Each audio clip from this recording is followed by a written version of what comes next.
Hey, I'm Andrew from Ownershift, and I'm going to talk to you today about how I went from nearly bankrupt to having 4 restaurants that run on autopilot. And in this video, I'm going to tell you exactly the steps that I took to get me from that near bankrupt position to turning it into a profitable enterprise that runs on its own. So the question I get all the time is, Andrew, who are you? You coach restaurant owners, but do you own a restaurant? Have you ever been there before? Have you done it? A lot of people do that to try and, just figure out how much respect they should give me or if I really understand what's going on. And the fact is, I do, because I've been there and I've done it. So I'm going to tell you a little bit about that story and exactly what you can do if you're in a similar position. So when I started out, I was really young.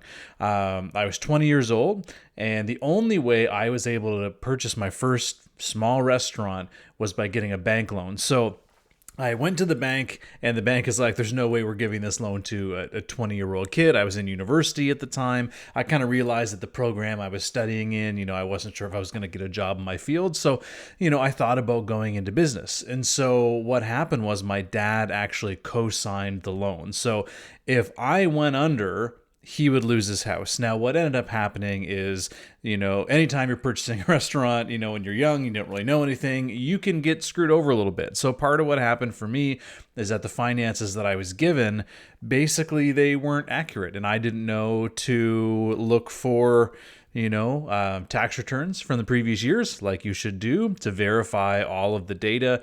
I just got basically an Excel sheet with some made up numbers that were put in there. And I believed it. I believed that, this restaurant, is making over 6 figures, and I'm going to do that too, working 20 hours a week. That's what I thought. Reality was very, very different. So I get in there. And I kid you not, like the money that we had, like with some leftover student loans that I had, that was my working capital.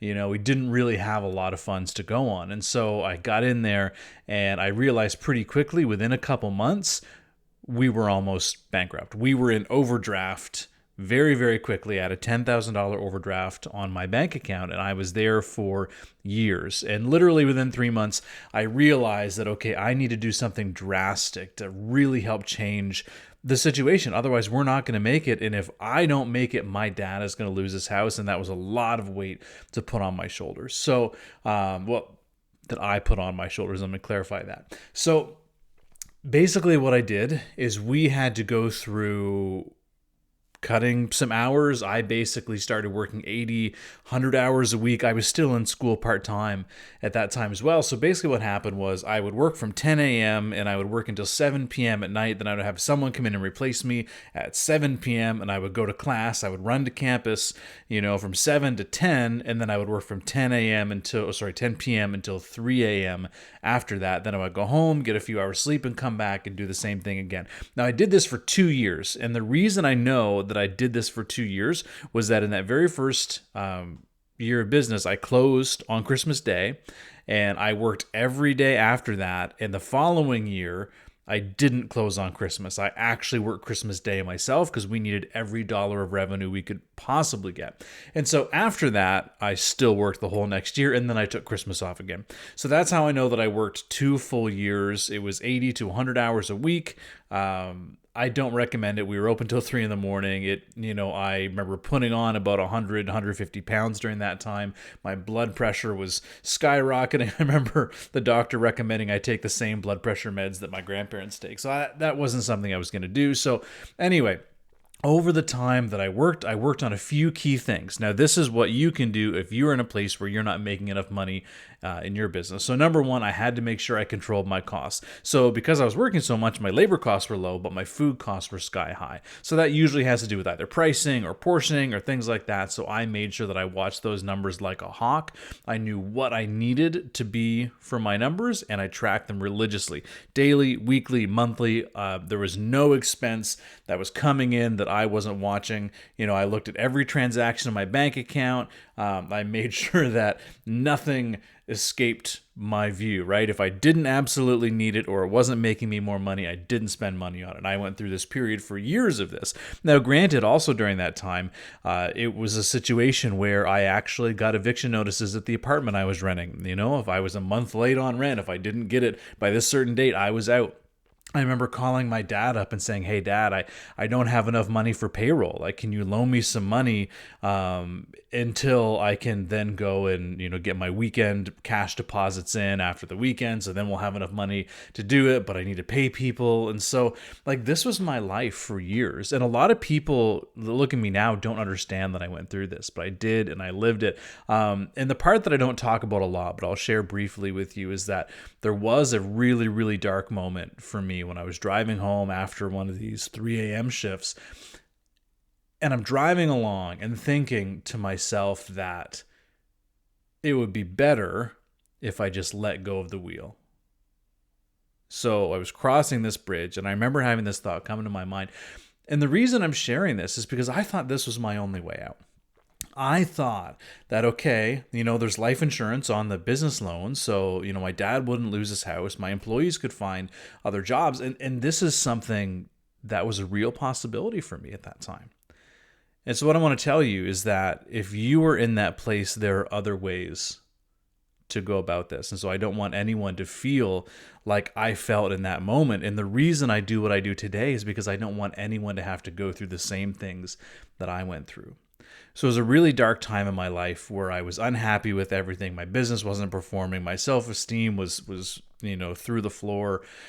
It was a really dark time. So monitoring my costs was one thing I did. The other thing I did as well is I just looked at, okay, what are all the ways we can look for revenue? So I looked every possible place. I started doing deliveries. This is back before Uber or any of that was in existence. So we were doing deliveries for our product, which no one else was doing at the time.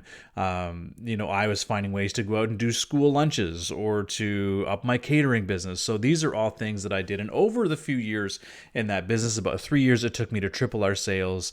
It was basically by monitoring our costs really, really well, making sure that every customer got quality service, and that brings customers back, and then also looking for every possible revenue opportunity. And it was a slow growth to get there. If I only knew then what I know now, it wouldn't take nearly as long. But for me, learning everything, I didn't have very much support. At least I didn't feel that way.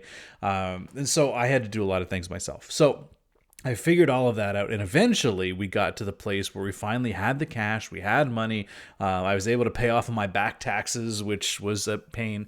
And then I got to the point where, okay, I'm ready to open up a new location. So I get there, and we sign the lease, and then I hire over a couple of managers, one to take over my existing location and one to be at the new one. And of course, a few weeks before open, one of them quits. Of course, that's exactly what would happen. And I ended up getting in there, and then I start up my second restaurant, and we opened doing $500 a day in sales.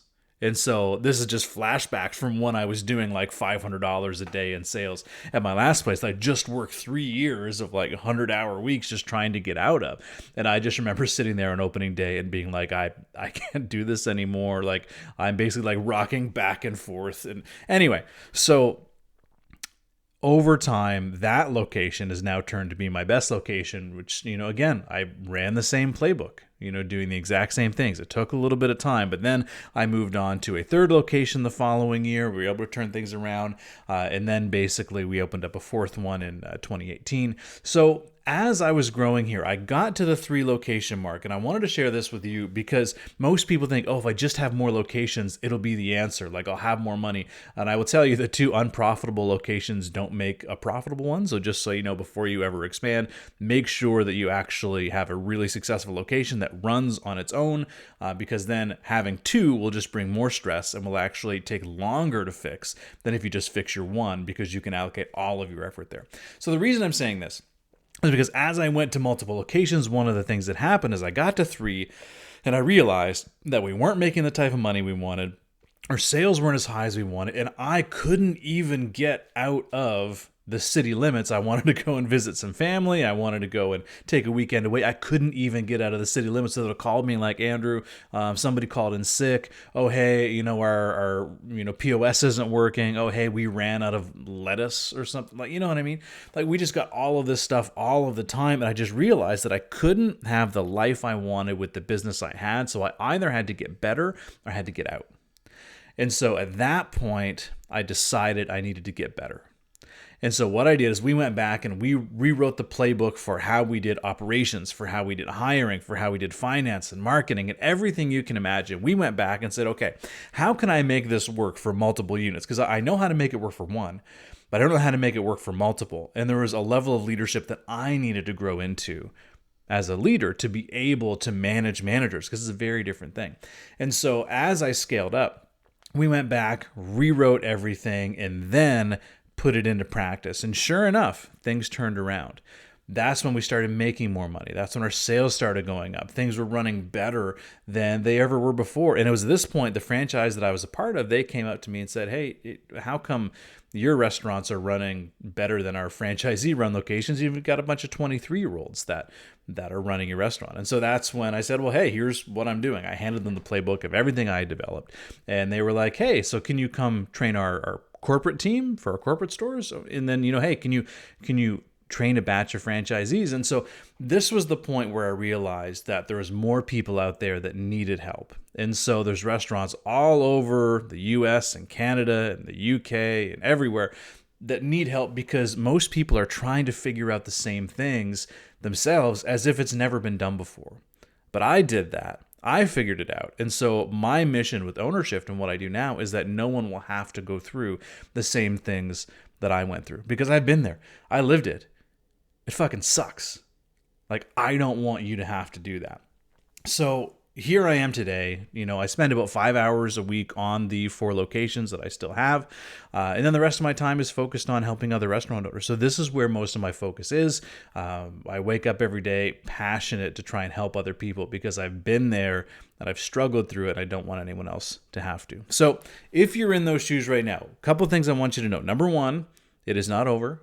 You do not have to, burn down your business, although I'm sure there were days when I wish I had a gas can and a lighter. And the thing is, too, like, most people think they can just sell their restaurant as if it's going to be that easy. It's not as easy as you think it is, and you're not going to get as much money as you think you will. So that I knew wasn't going to be an option for me. And so I had to figure out how to do it better. And thank God I did. So again, a couple quick tips. Number one, monitor your expenses. Literally look at everything and say, hey, do I need this? If I don't spend money on it. Make sure you take every revenue generating opportunity. You can't just sit in the kitchen and expect new business to come in. You actually have to go out and find it, and you have to find those opportunities to bring new business in. After that, one of the biggest keys that I ever developed, and I learned this later on, hiring the right people is the biggest business hack that you can ever have, because if you have great people, they can do great things. If you have mediocre people, they will do mediocre things. If you have bad people, they will do bad things. I needed to learn that lesson, because what enabled me to eventually scale is by getting the right people doing the right things in the right places. And so once I did that, everything else worked really, really well. So we do have some tools for that if you're interested. And the other thing too, I wish I would have found someone to tell me what they knew instead of saying, I'm going to figure it out on my own, because I thought there was pride in that. I thought there was pride in suffering. I thought there was pride in being poor and not being able to have time to go to the gym and not being able to pay myself more than minimum wage. Like I was like, I'm building my business. I thought all that was what you had to do, and it is not. You don't have to do it that way. There's a there's a different way that's totally different, where literally in a few months you can learn all the lessons that I learned in 10 years, and we can help you get past where you are. So one of the things I wish I would have done is I wish I would have dropped my ego enough to accept the help and actually listen to other people who had been there and done it, and that would have helped me grow so much faster. So if you're in that place today, don't give up. There is hope, and there are ways that you can improve things. And I hope that you don't convince yourself that you have to reinvent the wheel again, because it's already been done. You can just literally copy what some other people are doing, and you'll be in a much better place. So that's how I went from nearly bankrupt, in overdraft, eviction notices on my door, not having enough money to pay payroll for my employees, to now having 4 locations, and now being able to help other restaurant owners do exactly the same thing that I did. So I hope this is helpful for you. If you do have questions, I would love to hear them. I would love to connect with you. But if you're a restaurant owner that thinks that it isn't possible to do better, it isn't possible to make ends meet, it isn't possible to have a great business, there's an opportunity for you. There's a different way to do things. And just because of the way you've done things this far doesn't mean that's how you have to do them in the future. So if what you've been doing hasn't been getting you the results, there is a different way. and I hope you take it. All right. Bye.